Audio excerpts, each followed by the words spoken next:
Hello dear students, welcome back to my channel physics SPC. Moving charges and magnetism का एक question. A small circular loop conducting wire has radius A and carries current I. It is placed in uniform magnetic field B perpendicular to its plane and such that rotate slightly about diameter and released and start performing simple harmonic motion of time per t. The mass of the loop is small m then. तो देखो एक circular loop है और ये diameter है आपका, ये rotational access हो गई और ये मैग्नेटिक फील्ड मैंने अपर डायरेक्शन में मान लिया, प्लेन के परपेंडिकुलर। सर्कुलर लूप का ये प्लेन माना है मैंने, तो प्लेन के परपेंडिकुलर बोला है तो ऐसे मैग्नेटिक फील्ड मान लिया। ठीक है, अब बाहर की तरफ यहाँ बना देता हूँ और यूनिफॉर्म मैग्नेटिक फील्ड है, ये क्वेश्चन में गिवन है। और करंट की डायरेक्शन ऐसे ले ली है ना, तो बताओ current carrying loop behave as a magnetic dipole. तो मैग्नेटिक डाइपोल मोमेंट क्या होता है? मैग्नेटिक डाइपोल मोमेंट या मैग्नेटिक मोमेंट भी बोल सकते हो। कैपिटल एम बराबर current into area of the loop. और इसकी जो डायरेक्शन होती है वो प्लेन के परपेंडिकुलर होती है। अब प्लेन के परपेंडिकुलर तो ऊपर भी हो सकती है और नीचे भी, तो करंट के हिसाब से देखते हैं। अपनी राइट हैंड की फिंगर को करंट की डायरेक्शन में घुमाओ तो थंब जिधर आए वो मैग्नेटिक डाइपोल मोमेंट की डायरेक्शन होती है। तो मैग्नेटिक डाइपोल मोमेंट भी इनिशियली ऊपर की तरफ आ गया, तो इनिशियली ये डायरेक्शन ऊपर की तरफ है ना। चल ठीक है, अब बताओ एम और बी के बिटवीन एंगल कितना है? थीटा 0 डिग्री हो गया। Angle between M vector and magnetic field. तो देखो टॉर्क जो होता है ना, टॉर्क टॉय बराबर होता है tau vector equal to M vector cross B vector. That means tau बराबर होता है एम बी साइन थीटा। सोचो अगर थीटा 0 है तो थीटा, इफ थीटा इनिशियली अगर 0 है तो टॉर्क 0 होगा। तो इस लूप पर लगने वाला टॉर्क इनिशियली 0 है और नेट फोर्स भी 0 होगा। नेट फोर्स भी 0 होगा क्योंकि कोई भी close loop uniform magnetic field में रखा होता है तो उस क्लोज लूप पर लगने वाला नेट मैग्नेटिक फोर्स 0 होता है। तो ये 0 है, तो इसका मतलब इस सिचुएशन में ये लूप जो है वो इक्विलिब्रियम में है।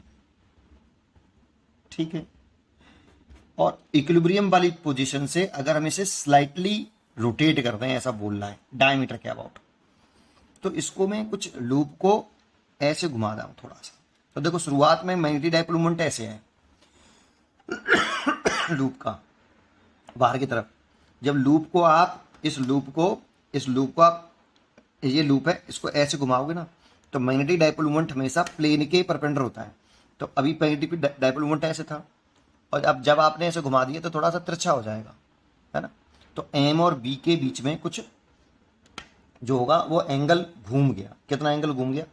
थीटा। बी की डायरेक्शन तो ऊपर थी, है ना, और एम की डायरेक्शन भी ऊपर थी, तो शुरुआत में एंगल 0 डिग्री था।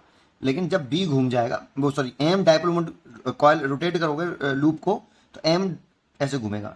थोड़ा सा घुमाया छोटा सा एंगल थीटा, तो थीटा स्मॉल एंगल घुमा दिया तो एम और बी के बीच में और थीटा एंगल आ जाएगा। तो टॉर्क कितना होगा? तो टॉय इज इक्वल टू होगा एम बी साइन थीटा। लेकिन थीटा यहाँ पे स्लाइटली रोटेट किया है तो थीटा इज वेरी स्मॉल। ठीक है, एक बात।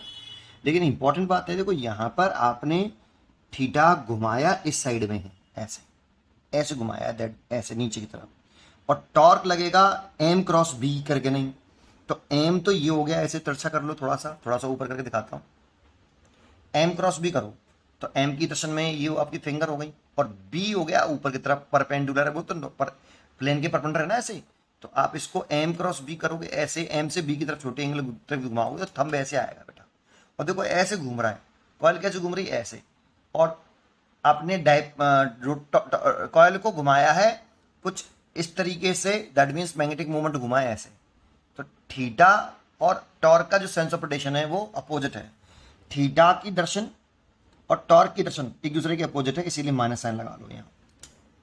ठीक है, ये इंपॉर्टेंट पॉइंट। तो ठीक है, अब देखो ये स्टेबल इक्विलिब्रियम को बता रहा है क्योंकि हमने जैसे उसे घुमाया उधर और टॉर्क उसे अपोजिट डायरेक्शन में घुमा रहा है। जिधर हम उसे रोटेट कर रहे हैं उसके अपोजिट डायरेक्शन में कौन घुमा रहा है? टॉर्क घुमा रहा है।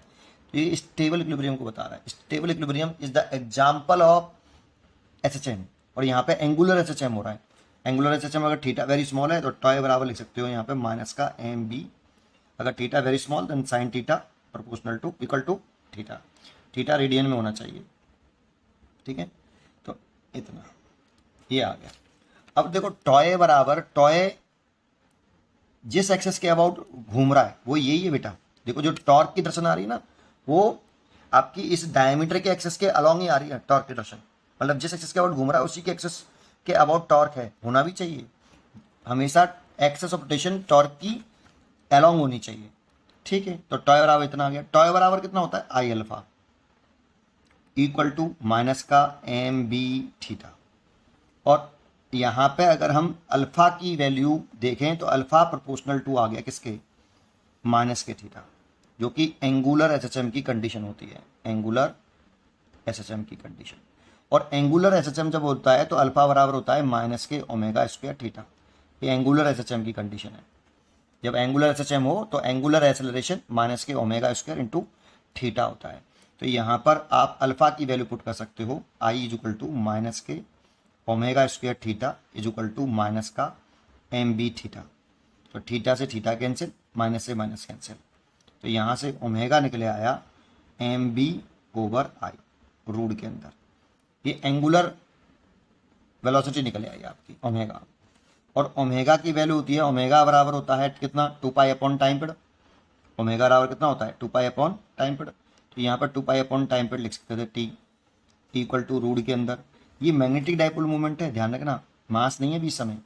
तो m B over moment of inertia, सीधा करके सीधा कर लो और लिख लो T is equal to 2 pi under root I upon M b. वैसे इतना करने की ज़रूरत नहीं थी, अभी मैं शॉर्टकट भी बता दूंगा। अगर ये लाइन आ जाती तो इसे लाइन सीधा लिख सकता था इसको एक लाइन में, पर इन्हें पूरा करके दिखाया अभी। अभी आगे सुनते हैं और ठीक है सर, इतना आ गया हमें। अब टाइम पर सर मैच तो कर ही नहीं रहा, क्योंकि अभी यहाँ पे सबकी वैल्यू पुट करनी पड़ेगी बेटा आपको। टाइम पर इज इक्वल टू 2 पाई को पहले अंदर ले आओ, तो ये 4 पाई स्क्वायर हो गया, क्योंकि देखो इसमें 2 पाई बाहर कहीं पे भी नहीं है जो हमें चॉइस दे रखे हैं उसमें, इसलिए 2 पाई को अंदर ले आओ। तो 2 पाई अंदर ले आएंगे तो 4 pi square. Movement of inertia of the ring about diameter, diameter के अबाउट रिंग का मूवमेंट ऑफ इनर्शिया कितना होता है, आई बराबर रिंग सेंटर के अबाउट तो एम आर स्क्वायर होता है, रिंग है तो डायमीटर के अबाउट होता है हाफ एम आर स्क्वायर। लेकिन अभी यहाँ पे स्मॉल एम लिखना है इसको, रिंग का मास है ये, ठीक है।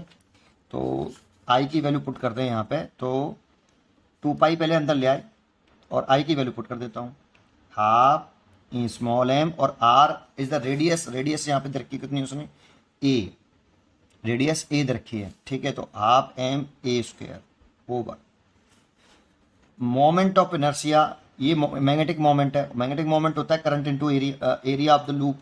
Area of the loop circular loop है तो एरिया ऑफ द लूप कितना हो जाएगा, सर्कुलर लूप का एरिया कितना होता है, पाई ए स्क्वायर। तो ये हो जाएगा करंट इंटू पाई ए स्क्वायर, है ना। और मैग्नेटिक फील्ड तो मैग्नेटिक फील्ड है ये बी। तो देखो ये मैग्नेटिक मोमेंट की वैल्यू पुट कर दी मैंने, एम की वैल्यू, ये बी ऐसे के ऐसे ही सब कुछ ऐसे लिख लिया।